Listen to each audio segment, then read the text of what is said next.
So today's talk will be presented by Preethi.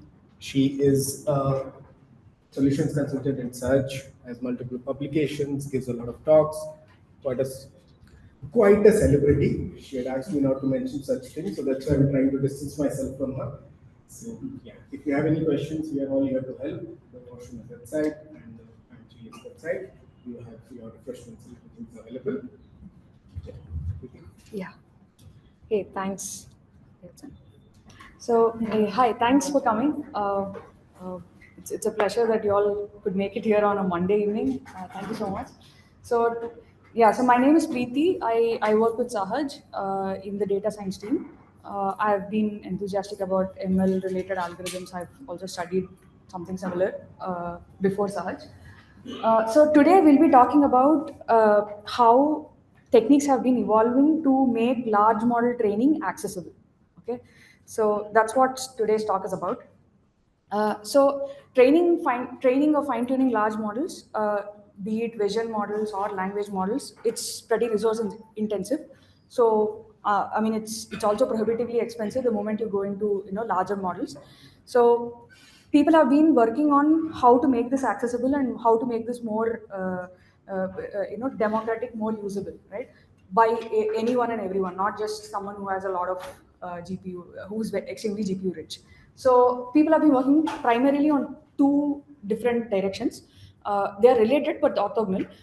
One direction is the software architecture direction, where you're essentially trying to answer the question: how do you make architectures clever? Come up with clever ways of architecting your model such that your performance is not hitting, but but the computation load is decreased significantly. So that's one direction where people have been working. So all of these algorithms, PEFT, parameter efficient fine tuning techniques, etc., adaptive based PEFs, etc., these are all in that branch of work where people are trying to come up with efficient architectures to make large model training feasible. So the other direction people have been working is the parallelism, the system scaling direction, because I think since 2021, 2020, I don't think the models are fitting anymore in a single GPU, even the best of the GPUs that you have today.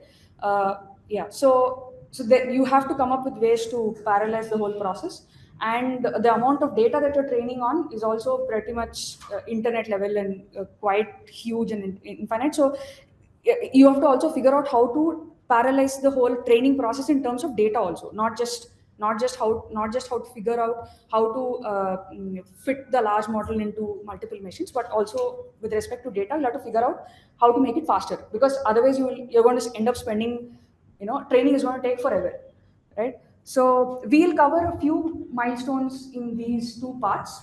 Primarily, we'll focus on this part. I'll quickly go through this. I'm assuming people are familiar here with LoRA. People are familiar with fine tuning. If not, I can give a primer. It depends on how much you're familiar with. I can go and get into as much details. Can I have a show of hands, please? Familiar with LoRA to what extent and stuff? Quick show of hands. Quick show of hands. Okay. Who are familiar with LoRA. All right. So I can give a quick recap. We may not be able to get into details of how and why the algorithm works, etc. But I'll try to cover enough to be able to hold on to the story, rest of the story, right? Um, yeah, so effectively we are trying to answer this question. So when do we call training or fine tuning democratic? When is it actually accessible? So to answer this question, let's come up with a goal. Let's come up with a task.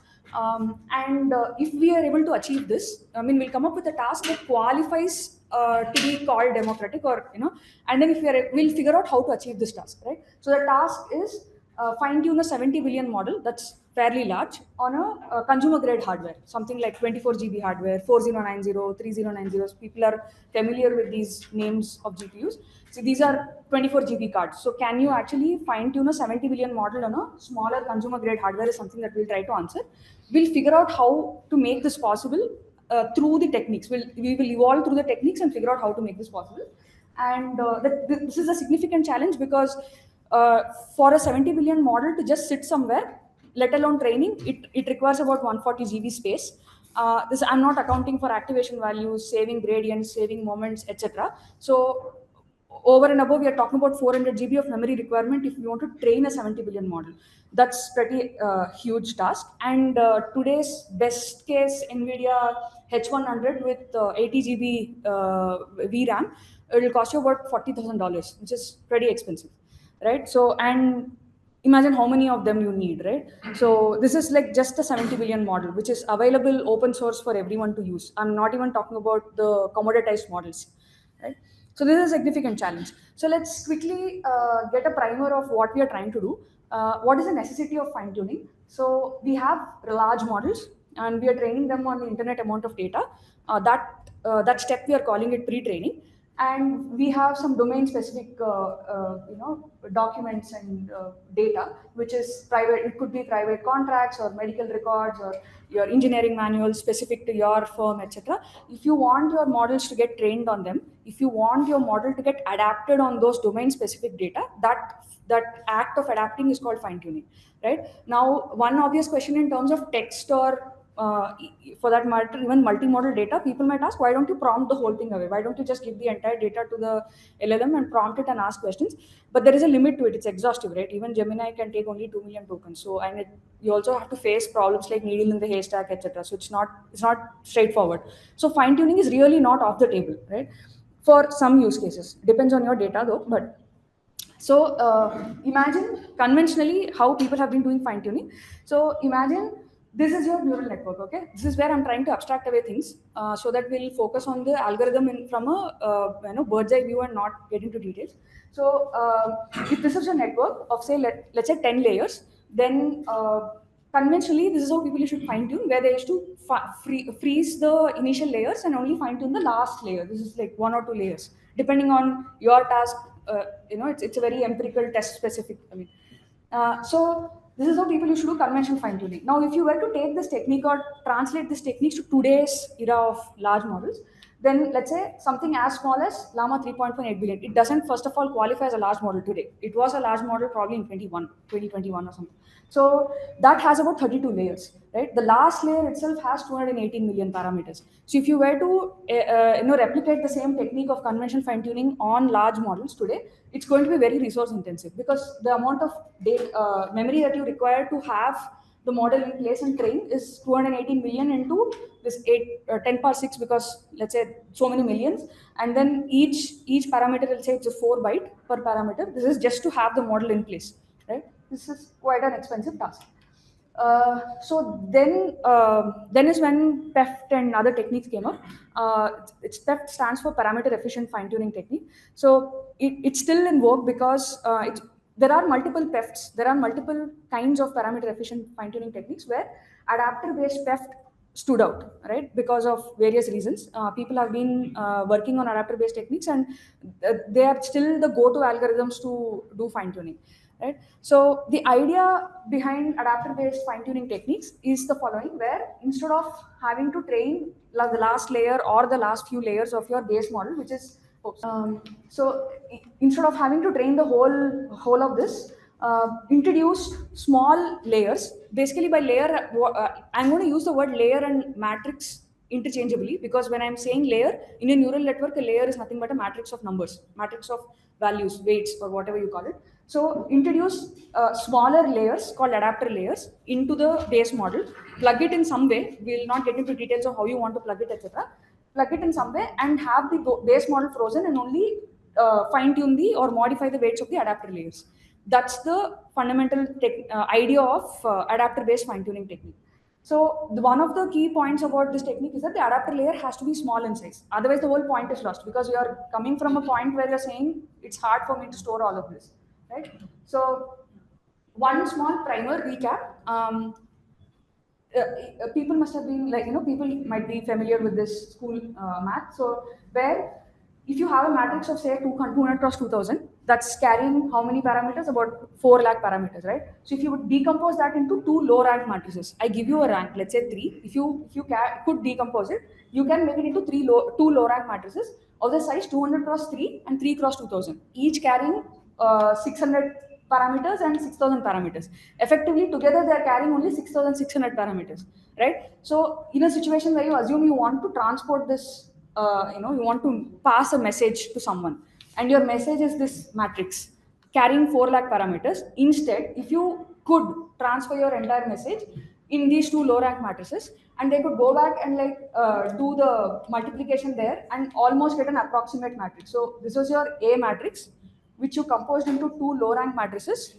In a way, I mean, the idea is SVD. People again would be very familiar with this idea of similar value decomposition. Given a rank, it can decompose any given matrix into two small matrices, and if you in such a way that if you multiply the two small matrices back, you're going to get a matrix that is approximately same. 0.97, 0.99, pretty close, right? So if you can discount for that amount of accuracy, then this is a great way to communicate. Instead of having to communicate 4 lakh values over a bus, you can just communicate 6,600, and you can discount a little bit of accuracy, but your message is received, right? So this is used in many applications, not just ML, networking, computer science, etc., etc. So LoRa's USP or idea was, instead of decomposing the matrix into B and C given a rank, you would initialize the B and C in some way, and you'll fine tune that LoRa A and LoRa B for your downstreaming task. This is what LoRa proposed, right? So the idea was inspired by SVD, but the key concept here is that LoRa learns this B and C. It doesn't decompose. Given any layer, it will not decompose to layers, but it's going to learn these two. So if we were to look at again, this is a very superficial view of the entire algorithm. If you want to know why and how and all, I'll point you to the blogs in the end. You can read them when you get a chance. So the idea of LoRa is the following, where you say this is your base model. Let's say 3 layers you have. This is one way of representing a matrix. There are many ways of representing matrix. This is one of them. You can represent, let's say, if you want to say 200 cross 2000, you can. This is one way of representing it. Okay.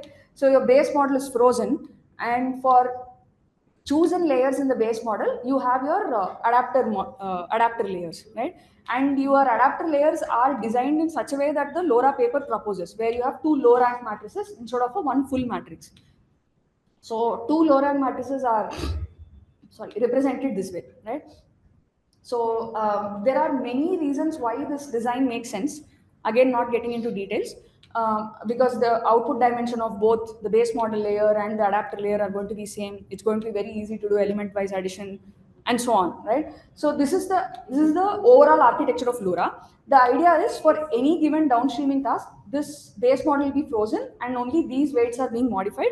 So let's say you have 10 different downstreaming tasks. You only you only learn this, plug this out, plug the adapter out, save it in the hub. So tomorrow when you want to do inference on that specific domain, specific task, you download the base model, whatever specific with respective yellow blob you download from the Hugging Face hub, plug them together using a config file. Obviously, you'll have a config file which will tell you how to plug them back, use it for inference. So that's the idea. So if for let's say 10 downstreaming tasks, instead of saving the entire model, you'll only have to save these 10 yellow blobs that you're seeing on the right. So that's the idea of LoRa. Now some physical aspects. Let's say you have a 3 layered MLP of the size 1700 KB, let's say, which is carrying about 4 lakh parameters, right? 442,000 parameters. Your adapters with rank 3 will be as small as 51 KB, and this size difference will become very significant the moment you're talking about large models where your parameters are getting into billions and millions, right? So yeah. Now let's discuss about performance and limitation.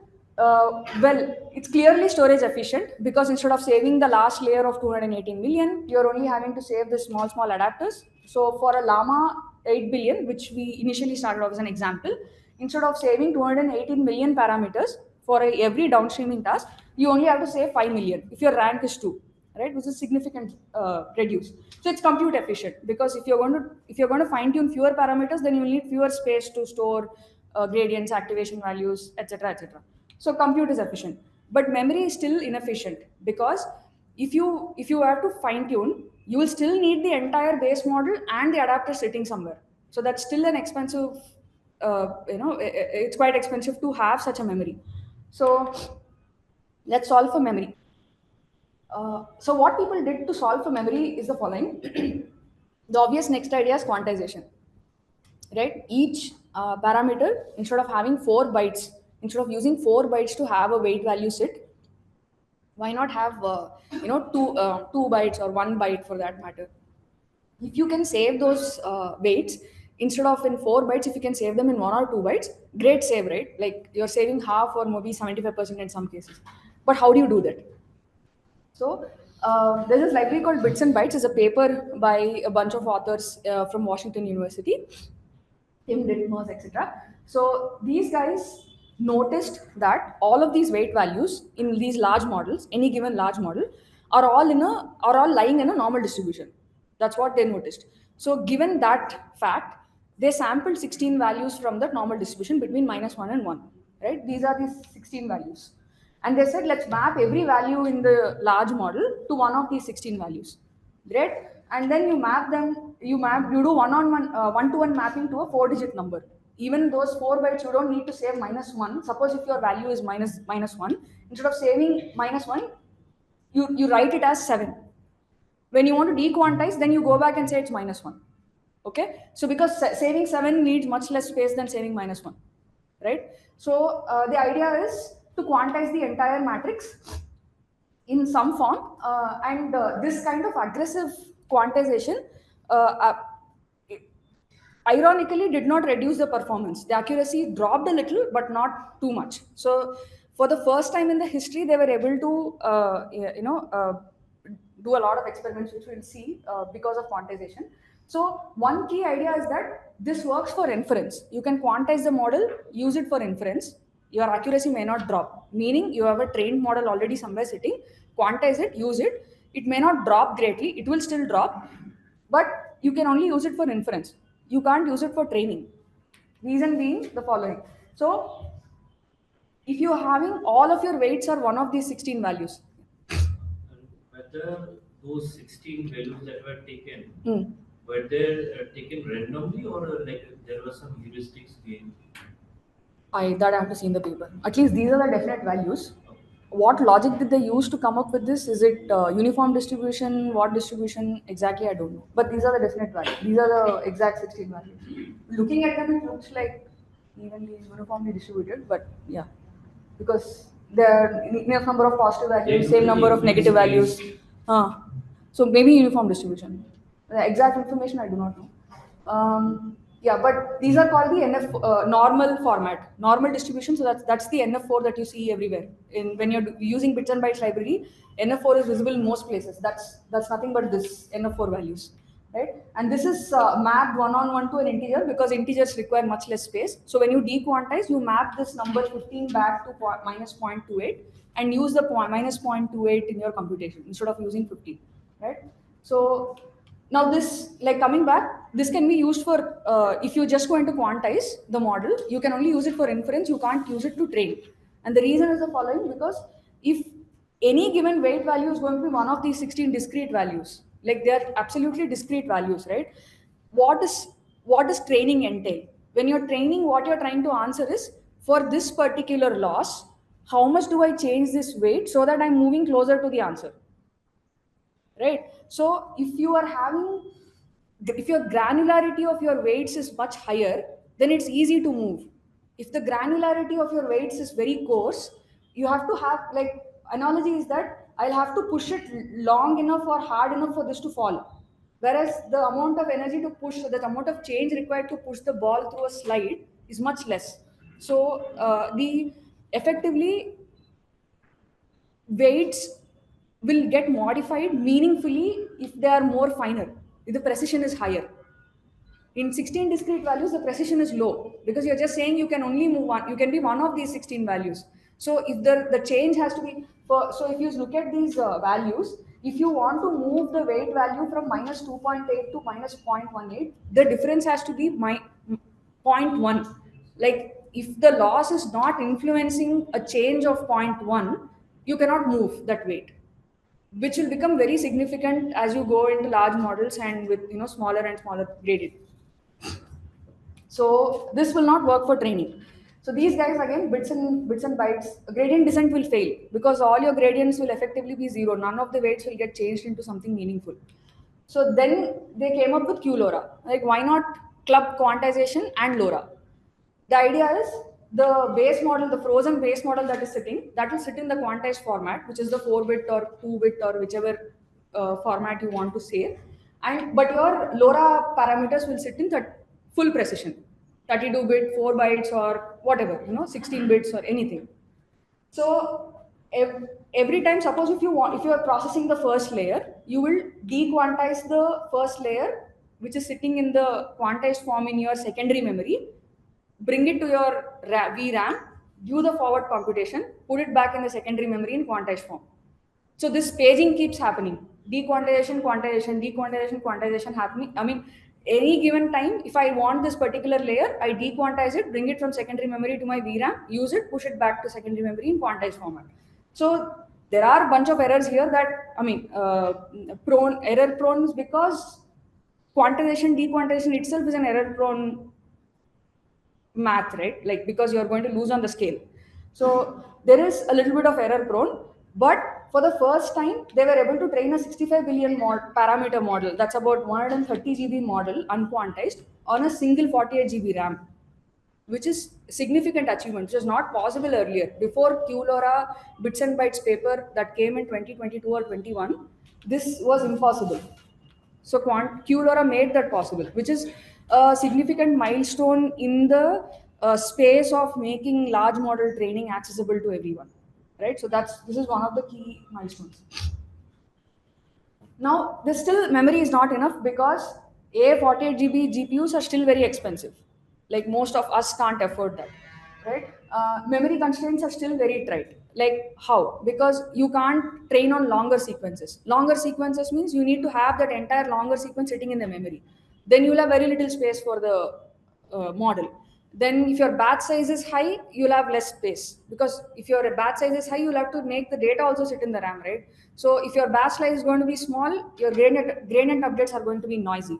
So this is like the ripple effect. So it's still not like, very easy or optimal or desirable, right? So it's like making an elephant train on football in a very constrained space like this, which is still not great.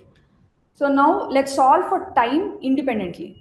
Okay, assume that you have memory, unlimited memory. Let's try to solve for each of these aspects independently and see if we can do something better incrementally later. So if you were to solve for time independently, if you have any questions, please stop me. It can be interactive, and if I'm going fast, also please stop me. I can repeat. Okay. I had a question with Yeah. regards to when you talk about the training or fine tuning the LoRa with respect to the quantization groups like where uh, are those replaceable with each other? Like, can I, like, when you talk about quantization, having a 218 million parameter model, you quantize it to a lower value, taking up to 16 values out there. No, 218 million will still remain 218 million. But instead of having 4 bytes per parameter, you will have 1 byte per parameter. The number of parameters will remain same. But the overall memory required to store them will be less, because instead of saving one. Understood. ठीक है ना? The floating point numbers हाँ. change to just Yeah. So floating 32-bit precision, you can put it down to, if you are saving it as an integer, then you need only like 4 bits, no, which is significant save, which is like 16 times save or something. Yeah. But they saw that it's not. First of all, this is not possible without this. But you have to take a hit on the accuracy a little bit. Maybe you can fine tune more on your specific data, etc. I think one more point is that when you quantize and dequantize, every time Yes. when you do that, some amount of information gets lost. Yeah, and you're doing that like continuously. That paging is happening on every forward pass and backward pass, because you can't hold the entire. For forward pass computation, you need the data in full precision. You can't do, because because of the reason that we just discussed, you can't do training on a discrete value. You can't do training on a less precision value, right? So you need 32-bit high precision value. So you need to keep dequantizing and quantizing whenever you need it. So that paging will happen. So this will take time. Computation, it's made it possible. Linear transformation class will not be there. Linear mapping class will not. So yeah. Um, yeah, so let's solve for time independently. Here we end the first path where we are saying all kinds of architecturally better things we have done. Now, even then, space is not enough. So we have to start. So analogous to this in engineering jargons is the vertical scaling. You are done as much as possible. Now you have to go horizontal scaling. So this is where horizontal scaling starts. So the idea, if you have to solve for time, you're saying you have infinite amount of data. You can't keep sequentially showing one model is there somewhere. You can't keep showing all the data sequentially, which is going to take infinite time for you to finish training. So you want to parallelize training process. The way to parallelize training process is to shard the data. Make it into, in this particular case, make it into three pieces. Suppose you have all of internet data, you made it into three pieces, D1, D2, D3. Have a copy of your entire model. Suppose say your model has only three layers. For the sake of understanding here, you have L1, L2, and L3. You have three GPUs. You could, right? Then you have a copy of your entire model sitting on all three GPUs. Okay, so layer 1 to 3, layer 1 to 3, same copy, exact same copy, but they are seeing different shards of data. This GPU 1 is looking at or processing D1, GPU 2 is processing D2, GPU 3 is processing D3. Okay, now this algorithm is called distributed data parallelism in PyTorch framework. Okay, so this is a gold standard. Any algorithms on system scaling that came after DDP, they all want to match the accuracy of DDP. If I were to do this in DDP, would I get as good a result as this? Is what they're trying to answer. So each GPU holds a full copy of the model. That is why you see all layers sitting in all three GPUs. The grade now, if you don't do this gradient sync operation, do you realize that you have to do gradient sync operation? Because otherwise, each of these models will learn its own version of, because they are looking at different data, they'll all become their own version of models. But in the end, you want one coherent model. So you have to sync the gradients. Whatever it is learning has to be shared to other models. So that operation is called gradient sync, and that operation is called all reduce in this distributed computing jargons. It's called all reduce, and that is not a fancy. It's just an average. If this has, let's say, 10 parameters, 10 parameters will get 10 gradients after training on D1. Same 10 parameters will get different gradients after training on D2. These same 10 parameters will get different gradients after training on D3. You just average them and make a copy, send the copy to all three of them.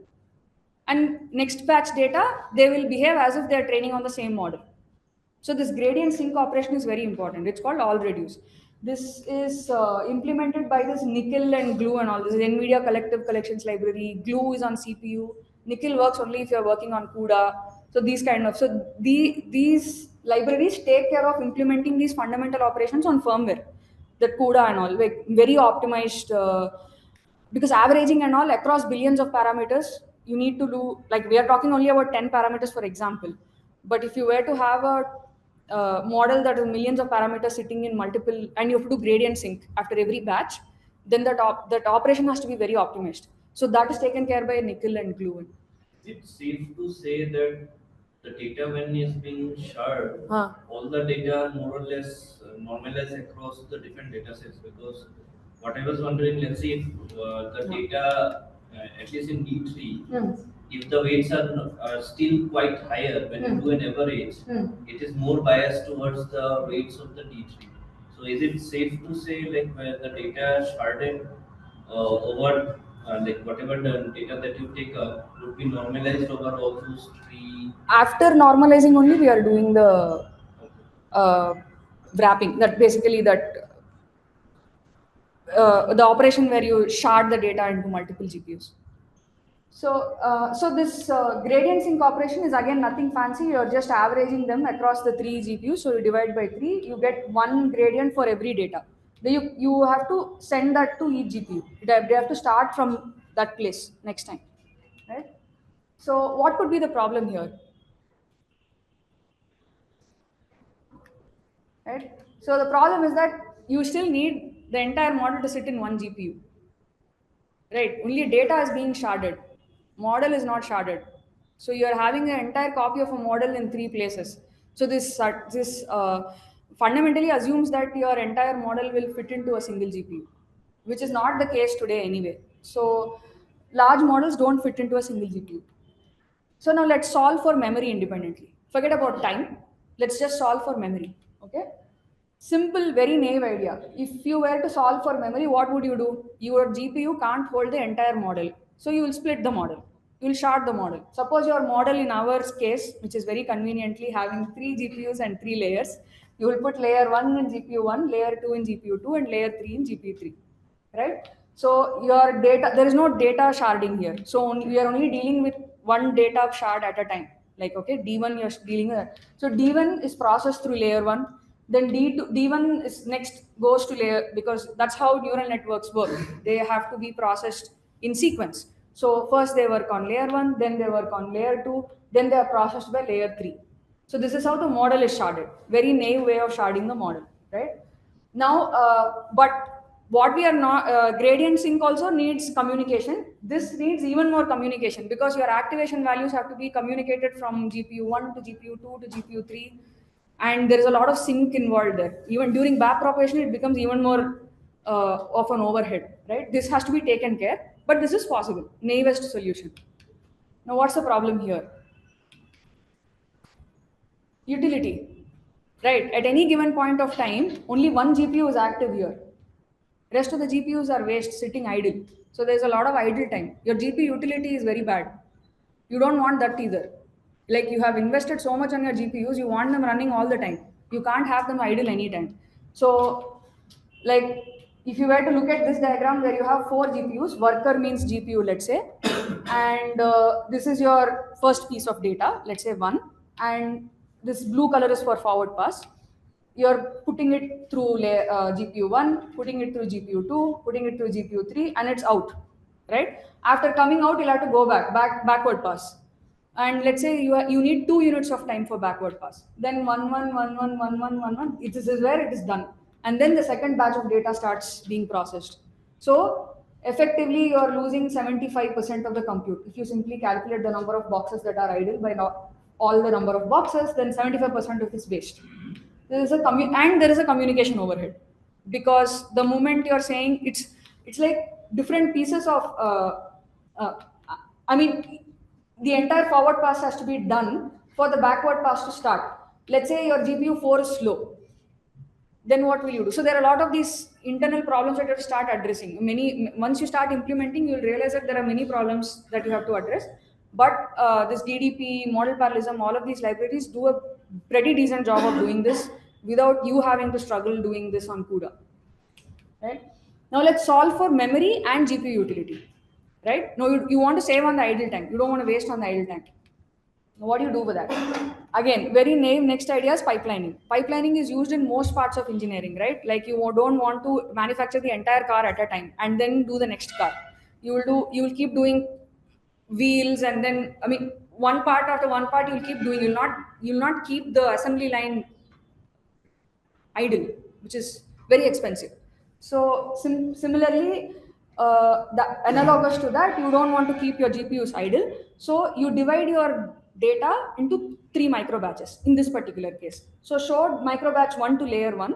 The moment it moves to layer 2, that is GPU 2, send micro batch 2 to layer 1. So after some point, all of your GPUs will be busy. Initially, they will be a little bit idle, but after one point, after a few time units, they'll all be busy, right? This is still great. So you split the data into micro batches, and mind you, here still we are not doing data parallelism. This is still model sharding only. There is no data parallelism, right? Now, in this case, if you see, your wastage has come down from 75 to 43, because it's pipelining. At one point, they all 4 are busy, but you still have like some idle time, because you'll have to wait for the entire forward pass to finish to start backward pass. So there is still idle time, but it's better, right? But there's more communication overhead now, because back to back in pipeline there is something going on. Your micro batches have to communicate with each other. Every micro batch will have its own micro batch activation values, so there is significant communication overhead, right? Now let's solve for time, memory, and GPU utilization, right? This is where deep speed, I don't know how many of you are familiar with Microsoft's deep seed library, zero algorithm, 0, 1, 0, 2, 0, 3, all of that. So those guys worked on hybrid parallelism, where they said, we'll do model also will shard, data also will shard, and we'll do pipeline parallelism. All three we can do, but implementation, as expected, is very difficult. Like for other algorithms, I tried to make a simple diagram for this and it was very difficult. So I just let it be. So I just made a copy paste for this one from the zero paper, right? So let's recap, right? To optimize on time, you said you will do data parallelism. You will show different batches of data to your models, but you'll have the copy of your entire model sitting on all the GPUs, right? Then you said you want to solve for memory independently. Then you said, okay, let me split the model, shard the model, make the model sit in multiple GPUs. Then you want to optimize on, then there was a GPU utility problem because only, suppose you have 8 GPUs, at any given point only one GPU is working, 7/8 of your compute is waste. So to solve that, you said you will do pipeline model parallelism, where you're saying you will divide the data into micro batches and you will make sure after a point all the GPUs are busy, right? Then you said, how do I solve for time, memory, and GPU utility? Then you came up to hybrid parallelism. But biggest challenge here is a communication overhead. It's very difficult to implement that. How do you keep a track of all of those pipeline and hybrid parallelism in place? Like, does the package takes care of it? No. This is this. I mean, I just read about these things so that you will appreciate FSDP. Otherwise, directly, if I go to FSDP, you will not be able to appreciate the kind of difficult problem it is solving. So FSDP actually solves for time, memory, GPU utilization, and communication overhead. So I just went back and saw what people were doing from 21. Slowly, people were evolving, and they came to FSDP in 23 or something. I don't exact timeline. I don't remember. This is still evolving. This is FSDP 2 is come 3, something like that. So yeah, so time, memory, GPU utilization, and communication overhead. So here the idea is, if you keep incrementally thinking about how to solve, one problem after another, some very difficult problems cannot be solved. So like Bangalore traffic, right? You can't incrementally think and solve Bangalore traffic. You have to come up with creative ideas. So that's where FSDP shined out. It came up with something very creative, and this is what they did. So they said they'll shard the data, they shard the model also, because we already said we'll solve for all of them. So we are going to shard both of them anyway. Now, the way they'll shard the model is the clever idea, where they said you have 3 layers in your model, layer 1, layer 2, layer 3. Each layer will further split into 3 parts, A, B, and C. Okay? So your layer 1 has ABC, your layer 2 has ABC, your layer 3 has ABC. Okay? Parts. ABC part. I mean, if your layer 1 has 9 parameters, make it again 3, 3, 3. You have 3 layers. Each layer has 9, 9, 9 parameters. Then again make it into 3 pieces, ABC, 3, 3, 3 parameters. So your layer 1A, layer 1B, layer 1C. Total there are 3 into 3, 9 parts now across 3 layers, right? Yeah, so your GPU 1 will carry the first piece of all the layers, the A piece of all the layers. Okay, L1A, L2A, L3A.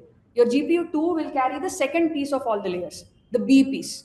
Okay, and your GPU 3 will carry the C piece of all the layers. Okay, this is how they are going to. This is how they are going to shard. This is the clever bit of the whole FSDP algorithm.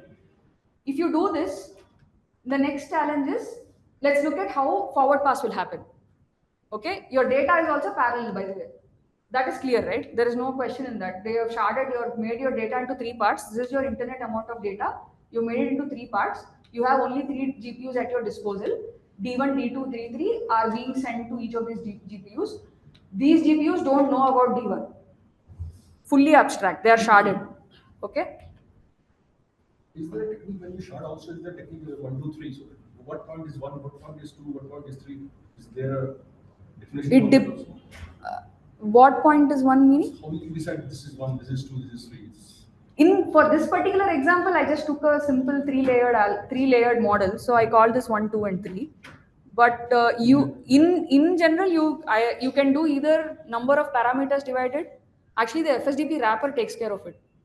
So I did not look into the FSDP wrapper and see in what base they are doing sharding, but they are layer based sharding where you can say I want layer based sharding, 3 layers. Yeah, and for example. DDP sharding, this is how it happens. So basically, it will take alternate. If suppose you have 20 samples in data, 1, 2, 3, 4, call them like 20 data samples. All the one will go here, two will go here, 3, 4, 5, 6. All even samples will come to one bin, and another odd samples will go to other bin. That's how data sharding happens. Model sharding, you can choose to do layer wise, but I'm sure there are scenarios where it is beyond you to even choose layer wise. I don't know how that happens in reality. And 3 is your example. Oh, by the way, this is all still multi-node. Sorry, single node. I'm not even talking about multi-node. Like one machine has 3 GPUs. Correct. Like multiple machines can have multiple GPUs. There, the communication is again, the interface here is just Ethernet, right? The moment you're saying multi-nodes, you have to have like physical ROC cables to do the. So that story is completely different again. I mean, FSDP works there, but the reason I pointed that out is how the layers are being distributed across the across the GPUs, across machines. I don't know in full detail. And 3 is that example that you have taken? Or is it Example, fully example. This is all. Yeah, this is example because from the beginning we have been talking about 3 layers. So it is the continuity of the story. So if you had 3 layers, repetition, and each layer you would make it into 3 pieces, A, B, C. Then you're saying your GPU 1 will contain the first piece of all the layers, GPU 2 will contain the second B piece of all the layers, GPU 3 will contain the third C piece of all the layers. Okay, and all of them are looking at different shards of data. Now, how do you do the forward pass here is the following, where you're saying, this is from your previous slide. Okay, now this is how forward pass is happening. There is an operation. So FSDP tried to do this. DDP used this all reduce operation to do the gradient sync on the entire on the data of the entire model, right? These people have to figure out how to replicate all reduce on a scenario like this, right, where the model is also sharded, data is also sharded. In DDP, there was no model sharding, there was only data sharding. So to replicate DDP's all reduce, they figured that it can be decomposed into 2 pieces, all gather and reduce scatter. Right? We'll see how all gather and reduce scatter together replicate all reduce of DDP. That's why I said DDP is the gold standard. Everyone is trying to compare with DDP's result. So if I use this algorithm and got a certain accuracy, had I used DDP, will I get the same accuracy is what people are trying to answer. Right? So accuracy will not be same, right? It will be less. I'm just saying benchmark. I mean, if the one person is benchmark, couple of people are competing, a couple of people can compete against each other, right? So yeah, so the operation all gather is basically gathering all the other parts of the layer 1. GPU 1 will get the B and C parts from its neighbors because it has only the first part. Is it like matrix multiplication? No, it's just gathering, it's just borrowing, copying. Because your host GPU, I mean, these are, let's say, this is the host GPU for part A. This is the host GPU for piece B. This is the host GPU for piece C. It has piece C of all the layers. But you want to first accumulate all the corresponding layers of layer 1. Right? GPU 1 has only A. It has to borrow B and C. It will borrow B from GPU 2 and C from GPU 3. So now it has full layer 1. Similarly, GPU 2 has full layer 1. It will borrow the A and C pieces from its neighbors. GPU 3 will borrow A and B pieces from its neighbors. At this point, after all gather operation, layer 1 is completely available in all GPUs. Does that make sense? Right? So now layer 1 is seeing 3 different kinds of data.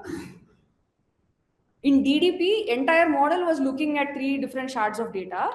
In FSDP, at this point, only layer 1 is complete in all of the GPUs. So only layer 1 is processing D1, D2, D3. Now you'll have to do a gradient sync of only layer 1. Does that make sense? So okay, let's go ahead with the forward pass. Okay, so you have accumulated your neighboring pieces, as in your rest of the pieces from your neighboring GPUs. You have a complete layer 1 sitting in all the GPUs right now. They're all looking at different shards of data. They'll, after layer 1 is processed, you will get activation value from layer 1. So that is sitting here, that you have to save, right? Then you gather layer 2 parts, all gather on layer 2. Okay, so this activation value is used. You will do an all gather of layer 2, use it on the layer 2. Similarly, you will do activation values from layer 2 will come, you will do an all gather of layer 3, right? Your forward pass is done now. Let's go to backward pass. Backward pass starts from behind, right? From layer 3. So you have to do now all gather of, so till now what happened, you did forward pass on all 3 layers. You got activation values, you found some loss, some scalar value. Now you're doing back propagation, right? Layer 3 back propagation ke liye, you have to gather layer 3 parts, right? And layer 3, after you gather, you can compute the gradients. That's the job of back propagation. After computing the gradients, you will do a gradient sync of only layer 3. Not layer, I mean, in DDP you are doing gradient sync of all entire model, all the gradients, all the parameters ka gradients. Here you will do only layer 3 ka gradients ka sync.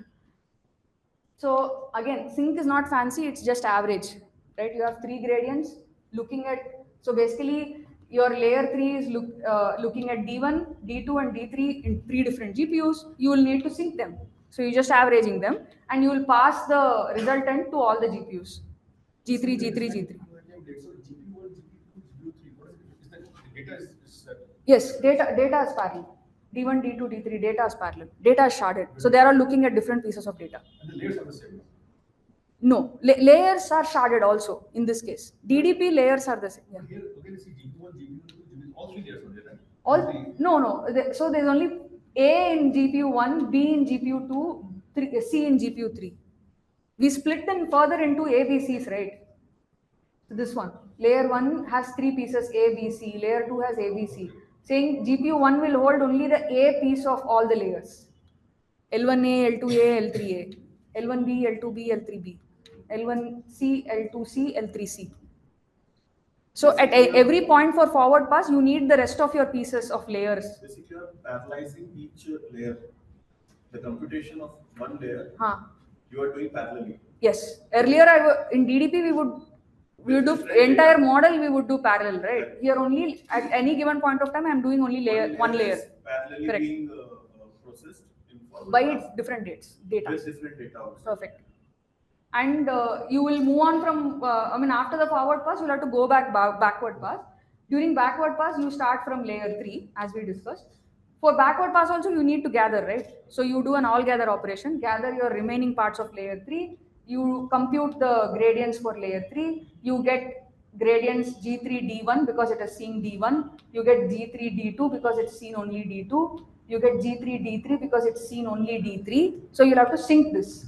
Next Basically, up, it's like taking GPU and data together layer by layer and then bringing it like forward pass and bringing it. So this way, I don't need to hold the entire model. Every time I'm flushing away, the only host parts are there with me.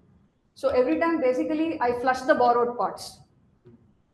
At any given point of time, I'm only holding on to host parts.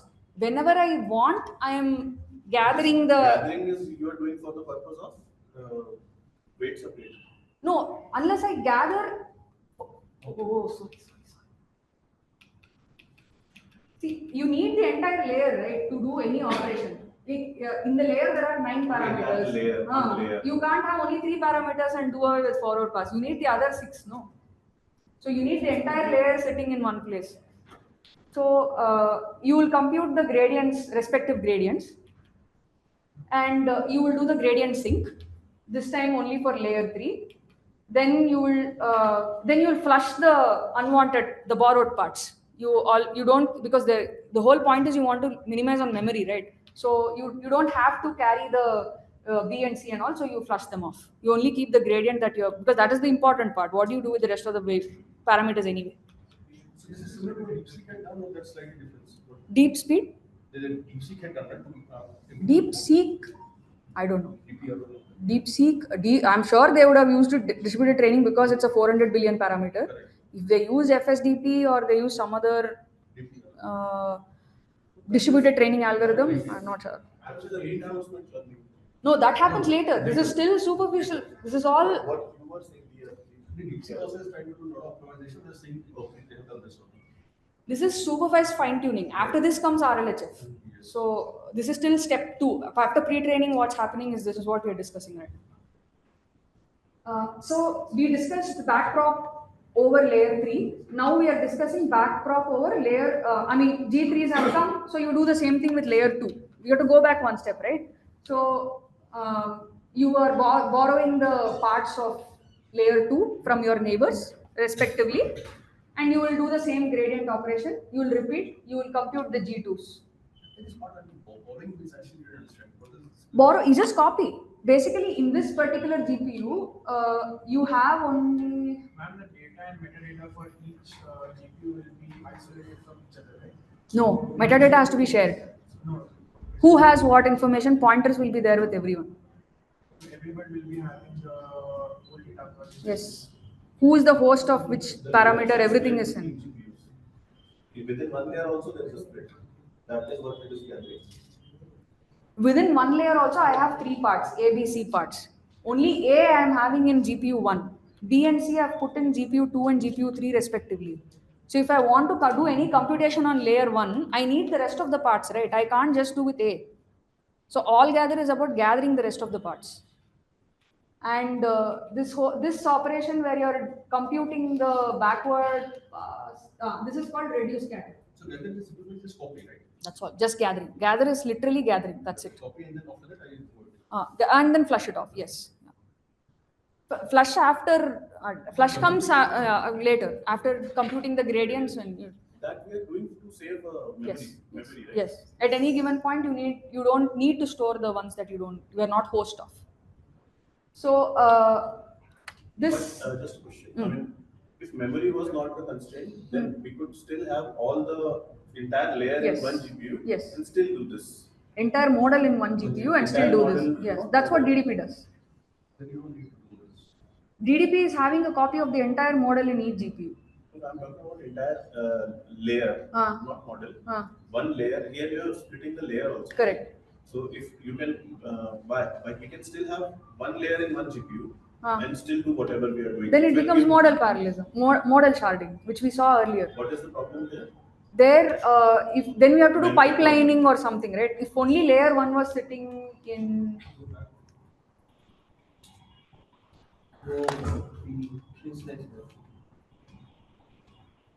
This PPT will you share or no?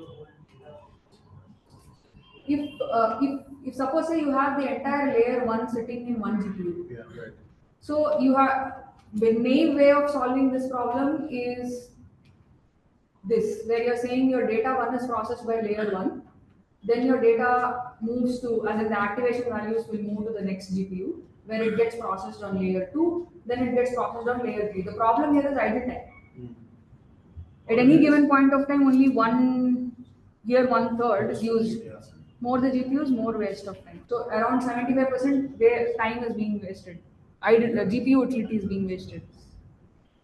So you said that you will solve by doing pipelining. But pipelining issues, again, like it will reduce the idle time. There's communication overhead also. And it's not doing data parallelism. You're doing only model pipelining. So if you want to do data parallelism also, then you do hybrid. But this implementation is very difficult. So that's when FSDP change. I mean, at least FSDP is in vogue right now because it's cleverly solving the problem. And I think even this has a lot of communication overhead, but they're doing a lot of things parallelly. I'll show you next how they have parallelized how they have saved on time. Who is using it? So everyone. I mean, most fine-tuning techniques, people who are relying on fine-tuning on models larger than what can be stored in a single GPU, they use. I don't know what OpenAI or any of these are using because no one knows. So Llama and all that are using this. Llama, the 3. 2 papers came, right? The 4 I don't know, 3 yes, 3 used. Not the exact version, but they did their own changes. This is still evolving as we speak, not exactly what we are speaking. And also this is dialed down a lot for the purpose of pedagogy. Like, I mean, because there is only L1, L2, L3 can only do so much, right? So in real world, the challenges are way more. I mean, this is just to abridged version of the actual story. I mean, there is a lot more complication in real story because it involves nodes and multiple nodes. Each node has multiple GPUs. Then you might be running multiple process uh, per model, right? So all of this adds to the complication. In real world, exactly how it happens, I don't know. But this is an abridged version of what's happening. So have a hybrid of models, 70 billion. No. This is more like if this is to understand the evolution of techniques to appreciate how this algo works, and we are doing a workshop in PyCon on September 12th where we will be showing FSDP on basically GPUs. What the entire details of the program will share later. This will be shared or this is not? No, it's not shared. Will you be sharing it? Yeah. I'm hoping to write a blog or something that I'll share that. It's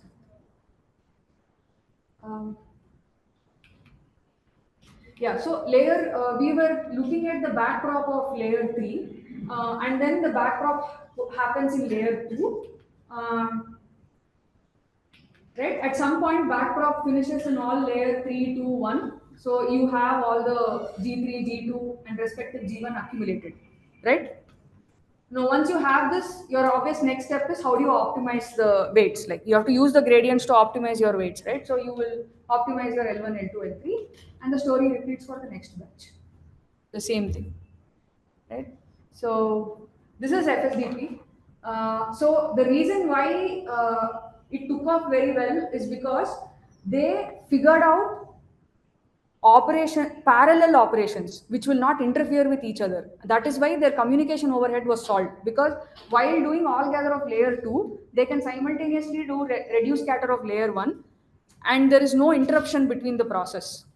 The way they have decomposed the all reduce computation into these two all gather and reduce scatter is the winner there, because these two computations are absolutely parallel. They don't interact with each other at any point.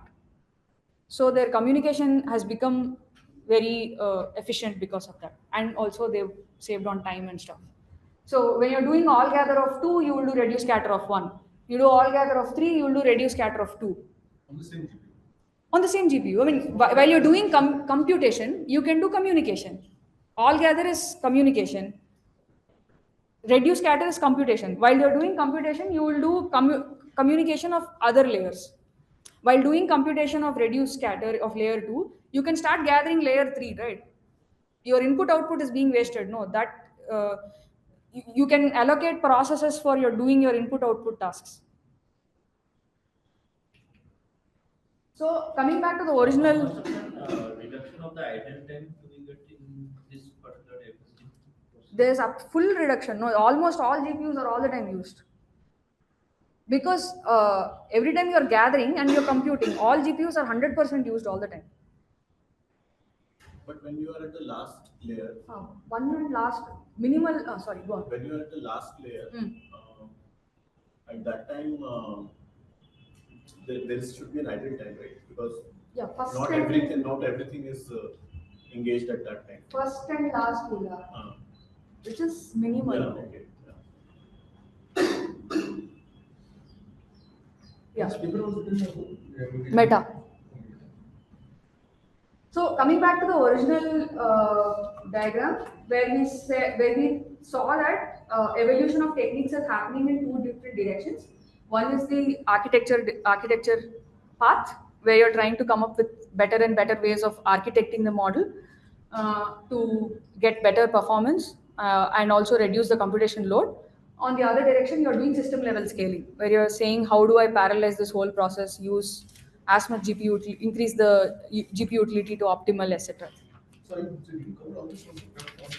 Little bit, yeah. Not LoRA, not much. little bit primer of those. Primer. I'll give a link to LoRA, how, why, and why it works. That blog you can. So the best of the two worlds right now is QLoRA and FSDP. If you mix both of them, then there is a chance that you can solve this. So there's this company, I'm not sure how, people are familiar with Jeremy Howard, the guy who was pretty much responsible for the whole world learning deep learning because of fast.ai. So he started a company and they're trying to do this whole democratizing of AI models, etc. This is one of they're trying to do this. This repo is open. We came across this for something at work and then it seemed interesting and that's when we dig deeper. And so they are trying.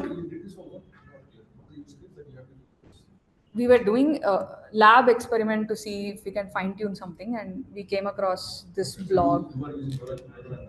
Yeah. We were not able to do QLoRA plus FSDP yet because this is still an open source repo. We are still trying to raise PRs, etc. So if you mix the best of the two worlds, FSDP on a full model, non-quantized model is possible. We have done it. That's what we are going to show in the PyCon workshop. But FSDP and QLoRA has a lot of challenges because it's first of all two different libraries. Bits and bytes is not made for. So FSDP doesn't support bits and bytes. So there are many problems like will you quantize and then load the model? Will you load and quantize the model? How will you save that? I mean, there are a bunch of problems without getting into details. There are many challenges. People are, as we speak, trying to solve this problem. This is still not an evolved area and all. People are working. This is a very haphazard repo that you can find, ill-maintained, still worked on by many people. Yeah, so apart from all of this, for efficient fine-tuning, people do a bunch of other things like gradient checkpointing, where they save gradients at different points. You don't have to compute. See, saving the gradients again takes away a lot of memory. As many number of parameters, so many gradients. So instead, if I can save gradients only on certain layers, while doing backprop, when I'm stuck and I don't have a gradient for a certain layer, I do forward pass there. Your time will increase for training, but gradient checkpointing is a very well-known technique people use. Then people use CPU offloading, where the unwanted optimizers, they will offload onto CPU memory, right? And no, gradient check, all of these are supported by Unsloth, by PyTorch, by TensorFlow, I don't know. Unsloth and PyTorch. Unsloth is built on PyTorch, so yes, there. Flash Attention 2 is also Unsloth's paper, so they also do a lot of optimization. And as we speak, even in the RLHF paradigm, people are trying to make it more efficient. So the summary of this, it's taken care. Most of these things are taken care. It just flags, but it may not work. Then when you debug, you need to know why it's not working.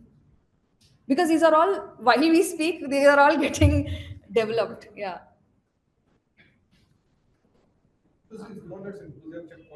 Yeah, it's not simple, but there are, see, Unsloth is solved for a lot of, if you follow Unsloth, basically they're saying they're made it easy for fine tuning a lot of these Mistral 7B, Llama 8B. Unsloth is a library. So that they keep posting that they have made it easy. I mean, they give you ready-made collab notebooks to fine tune Mistral, Llama, etc. These are still small models where you can intervene, etc. So if and they have not open source multi GPU and all. This is all of Unsloth's work, which is open sourced right now, is all single GPU, single node, single GPU work.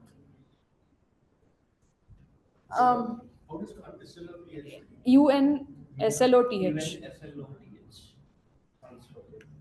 So Preethi, like, is it safe to say that if you have multiple GPUs, it's good to have an FSDP Yes. plus QLoRA? Let's say if a customer has just a single GPU, let's say 24 single GPU RAM, it's good to have just QLoRA. QLoRA or model parallelism doesn't work. No. For the data parallelism. No, even data, if they have multiple GPUs, then data parallelism works. Okay, so those things doesn't work. Only single GPU, the second path and all is not required only. You only deal with algorithms that are first path. And in this also you can do gradient checkpointing, flash attention, CPU offloading. All of this you can do in this also. Is there a way to simulate this on a single GPU? Like, I know, like, if you have. Yes, that's what we are trying to do I also on. had the same question. Yeah, in PyCon workshop, we are trying to do DDP. Tak we are trying to do on a CPU. FSDP also you can do on CPU, but I mean FSDP. Sorry. What is it? 4 hours or longer? Full day? What is it? Workshops? 2.5, 3 hours. And you do at least 4 hours. They gave us only 3 hours slot. Yeah. So in CPU you can use torch.distributed is the library. You can use that and do multi-process. You can simulate GPUs by making multiple processes, right? I mean, if you have you can simulate if you have so many cores. Basically, if you say n underscore proc is 2, then you do 2 GPUs. Then you initialize 3 GPUs. You can do that. It will not be the Yes. same. Yeah, but you can see how the algorithm DDP works. On the same GPU, how it is working, different algorithms with comparison to DDP. That I think. The glue that I told about is meant for CPUs. In CPU, you can do multi-process, but you can't do multi-GPU because there is no multi-GPU. So to do FSDP and to know to implement FSDP, you need 2 Macs at least. At least put them together with Thunderbolts or use 2 GPUs. You need 2 machines for FSDP. DDP you can replicate in this by making 2 processes. You can use glue for doing that. Glue is like Nickel. There's another library called glue that supports CPU. Nickel doesn't support CPU. NCCL, NVIDIA Collective Collections Library, supports only CUDA. So in this PyCon workshop, we want to use glue and show till DDP. And for showing FSDP, we have to move to Nickel on any of the servers. Okay, one question that I have is, at what point do you do a trade-off between the number of levels of quantization? So let's say if you have a 143 GB model, you quantize it to, let's say, 2 bits, 2 bytes, and you reduce it to, let's say, 35, probably 35 GB or like as such. What is the trade-off that you see in terms of the accuracy numbers? Does it, like in terms of the fine-tuning, do you get an exceptionally bad results when you quantize it, or more or less the model efficacy remains to be seen? At least the paper claims that the accuracy doesn't drop too much, but people who have done used quantized models directly for inference, not all are very happy. In fact, you were not very happy with quantized models, right? So maybe you should do QLoRA and fine tune them on your domain specific tasks and stuff like that. Yeah. No, but the paper claims that the drop is not aggressive because the quantization is pretty aggressive there. 32-bit to 16 values, right? So it all depends on the data set and task and stuff. There is no, basically his question is, can you come up with like a generalized number where you're saying if you quantize at this scale, your accuracy will drop to this scale? So yeah.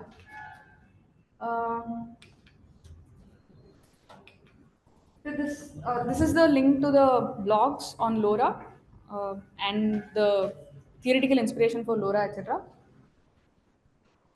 When I'm trying to write something on FSDP, I'll put it in the same place. Basically, just convert this PPT into a blog. This is more like a, sorry? Yeah. Anybody wants to talk about the company, Suvan, you're a better person. So, Sahaj is an artisanal software company. Sure.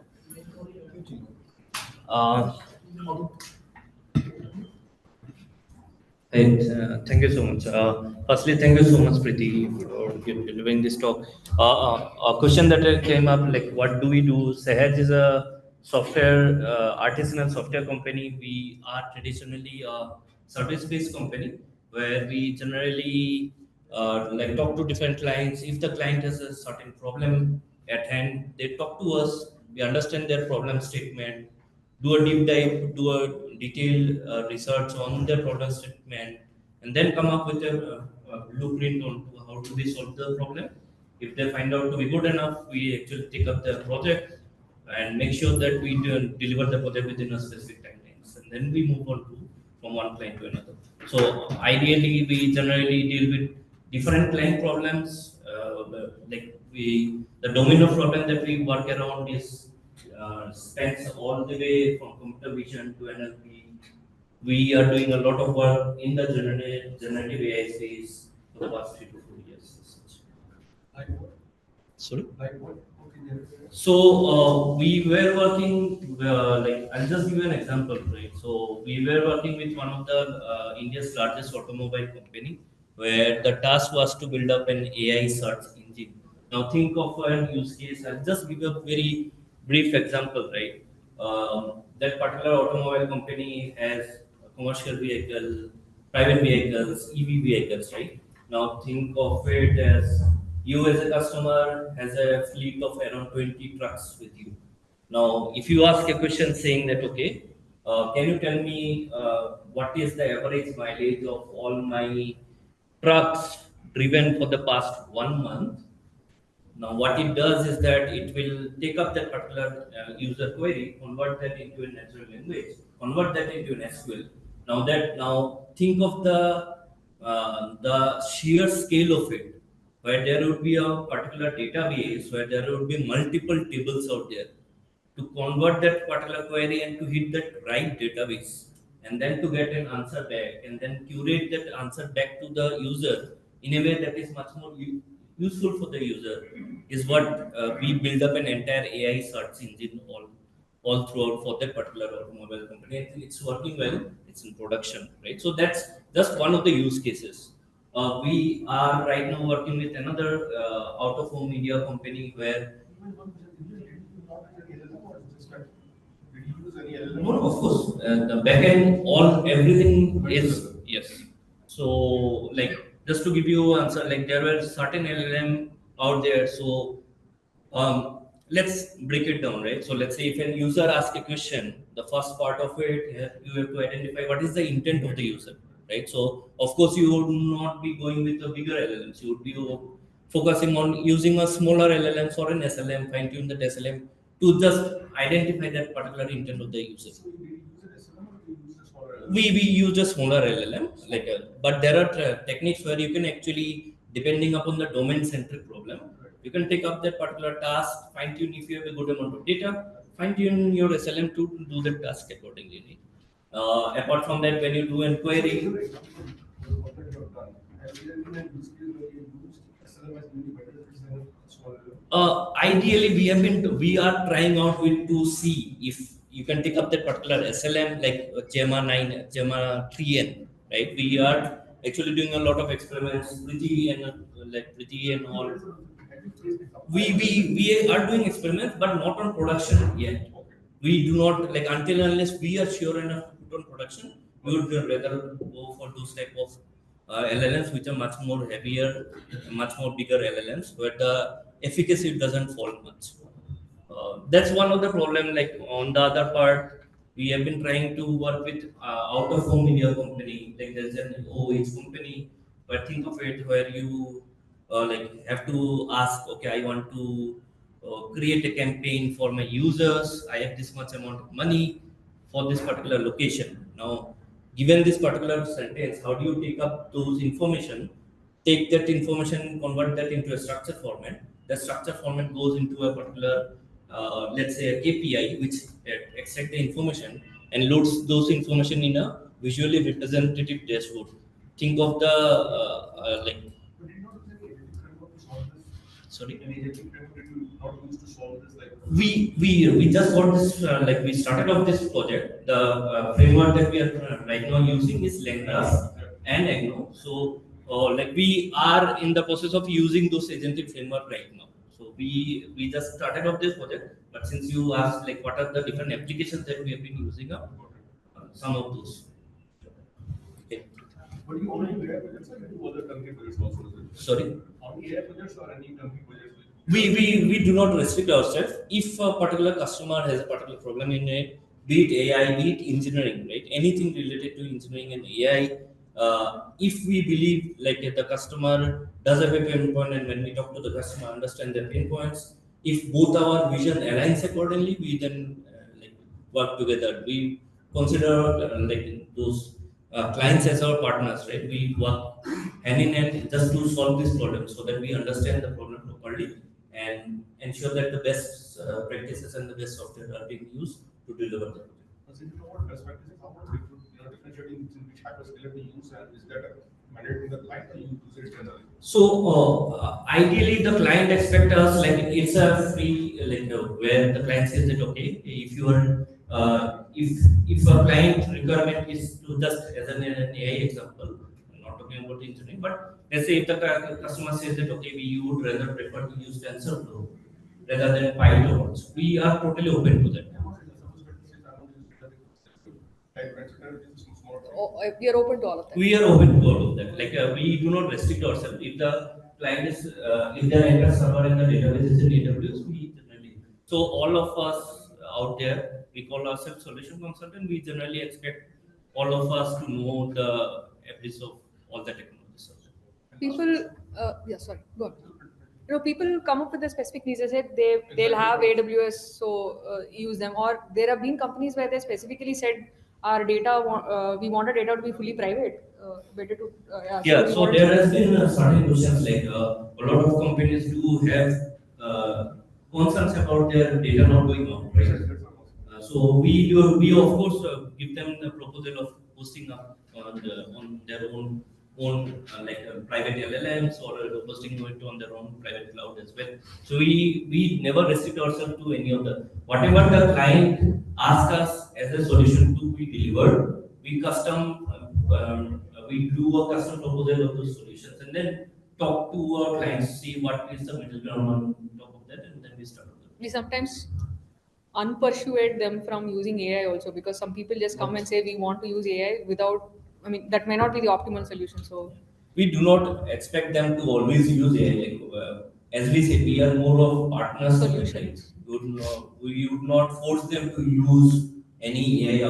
What can be like as the word we say that the company name is says, we try to go for simplicity, right? So if the thing can be solved in a much more simpler way, we would rather go for that. So you had a question here. So what private LLMs have we used in production? What do you mean private? Local LLMs, let's say. What local LLMs? Open source LLMs. Yeah. We've used Llama, Mistral. I mean, for experimentation, Mistral 8, 13, but not beyond that.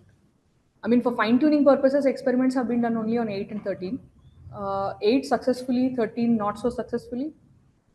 Mostly our experiments have been on 8, 1.5 and stuff. Have you used any local LLMs for any products? Open source LLMs. Yeah. Not production products, but no. The answer is no.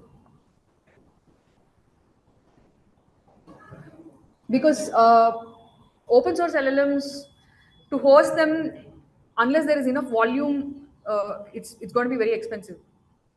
Like for someone who wants to use an LLM, self-hosting is a solution only if they have enough volume. Otherwise, it's not a good solution, right? So we are equipped with what's happening or alternate solutions with open source models. But so far, we haven't gotten a chance to work with a client who has like enough volume where self-hosting made sense to them. And which open source LLM you use? Llama, Mistral is what I used. And 5 and all, smaller ones. All cycles of Llama.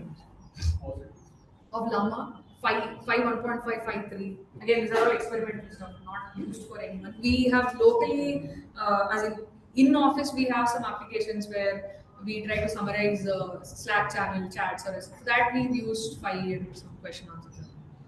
For internal apps, we have self-hosted, again experimental, because it's not going to be running all the time. We can't waste an entire instance for something we might use once in a while, right? So even we haven't found a use case where volume made sense, self-hosting made sense. Please, this is a feedback form, please. kindly give us feedback. We'd want to improve on the status quo of things. Next time, don't start on time. Bangalore. Bangalore, no one will short on that. That you can add that.